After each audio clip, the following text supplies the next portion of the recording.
Hello students, आप सभी का टारगेट सेमेस्टर चैनल में एक बार फिर से स्वागत है। मैं हूं अमृत राय और आज हम बात करने वाले हैं डॉक्यूमेंटेशन इन बिजनेस के 4th लेक्चर के बारे में। सबसे पहले मैं आपसे ये पूछना चाहूँगा कि आपके एग्ज़ाम्स कैसे गए। क्या जो चीज़ें पढ़ाई गई थी वो आपके लिए उपयोगी थी, वो क्वेश्चंस एग्ज़ाम में आए थे या नहीं।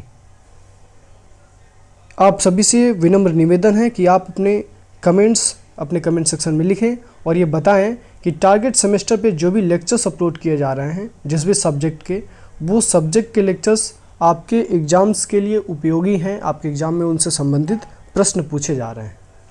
आज हम बात करने वाले हैं नोटिस के बारे में, नोटिस के मीनिंग और इसके यूजेस के बारे में।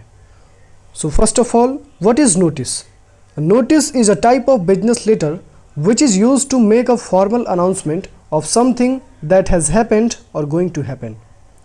अगेन, नोटिस एक तरह का बिजनेस लेटर होता है जो हमारे बिजनेस में किसी फॉर्मल अनाउंसमेंट को करने के लिए, फॉर्मल मीन्स किसी ऑफिशियल अनाउंसमेंट को करने के लिए लिखा जाता है।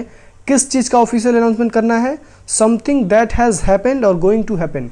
कोई ऐसा इवेंट या मीटिंग जो हो चुका है या फिर होने वाला है हमारे बिजनेस में। A notice is used to inform large group of employees about an event.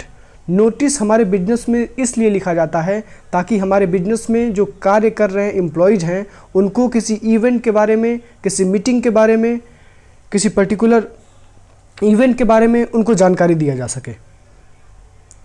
हमारा अगला टॉपिक है note sheet. A note sheet is a brief summary और record in writing kept for future reference. जब हम business meeting में जाते हैं तो वहाँ पे बहुत सारे डिस्कशंस होते हैं। उन डिस्कशन में से कुछ जब हम ब्रीफ समरी को लिखते हैं और जिस डॉक्यूमेंट पे हम लिखते हैं उस ब्रीफ समरी को, उसको हम कहते हैं note sheet. A note seat is often allowed in a meeting और स्टडी इवेंट्स।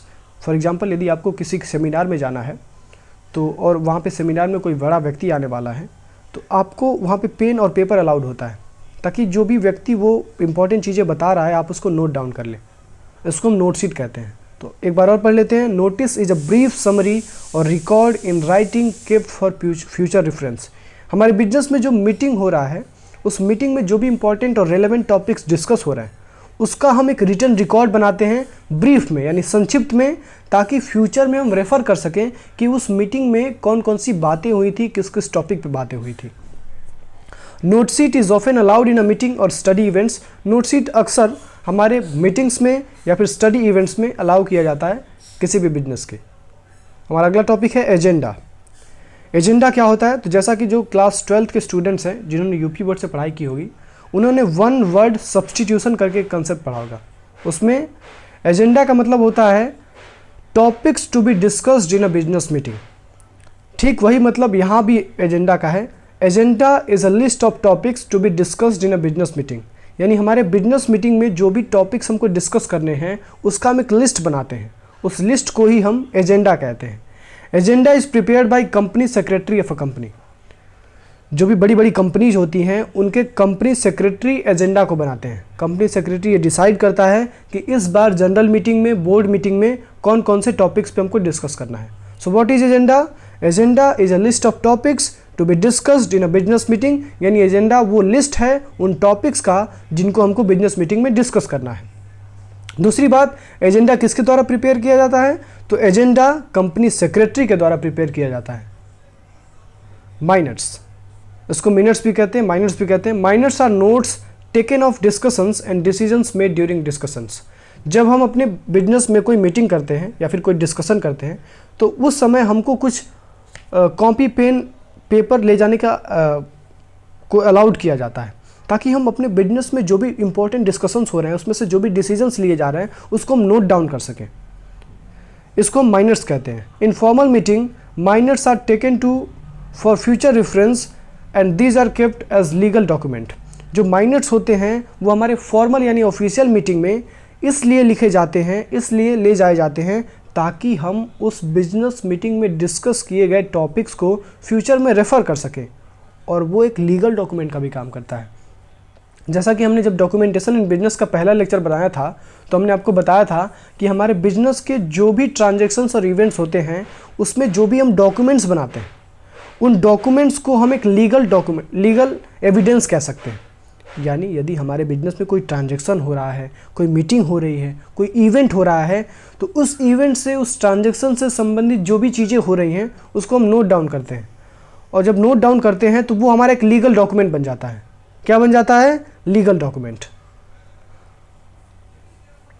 हम अगले टॉपिक की बात कर लेते हैं। तो दैट्स ऑल फॉर टुडे। हमारा डॉक्यूमेंटेशन इन बिजनेस का यूनिट 1 कंप्लीट हो गया। अब मैं आपसे ये पूछना चाहूँगा कि यूनिट 1 में जो भी चीज़ें पढ़ाई गई हैं, कि आपको सारी चीज़ें समझ में आई हैं? यदि समझ में आई हैं तो आप कृपा करके कमेंट सेक्शन में बताएं और हमारी टारगेट सेमेस्टर टीम को मोटिवेट करें ताकि हम और भी ज़्यादा लेक्चर वीडियोस अपलोड करें। और आपका एंड टर्म की तैयारी बहुत जल्द स्टार्ट होने वाली है। एंड टर्म के लिए जो मल्टीपल चॉइस क्वेश्चंस होते हैं और जो भी हमारे थियोरेटिकल क्वेश्चंस हैं उनको हम पहले डिस्कस करेंगे, उसके बाद उसमें से जो भी पॉसिबल मल्टीपल चॉइस क्वेश्चन बन सकते हैं उस पर भी हम डिस्कशन करेंगे। तो सबसे पहले आप यदि हमारे टारगेट सेमेस्टर चैनल पे पहली बार आए हैं तो उसको सब्सक्राइब करें, वीडियो को लाइक करें ताकि हमको एक मोटिवेशन मिले कि हमारे द्वारा जो भी कंटेंट प्रोवाइड किया जा रहा है हमारे स्टूडेंट्स को, जो भी लेक्चर वीडियोस दिए जा रहे हैं वो सारी चीज़ें हमारे स्टूडेंट्स को समझ में आ रही हैं। इससे हमको एक मोटिवेशन मिलेगा और एक तसल्ली होगी कि हमारे द्वारा पढ़ाई गई चीज़ें हमारे स्टूडेंट्स के लिए अच्छी हैं। So that's all. फिर मिलते हैं अगले लेक्चर में।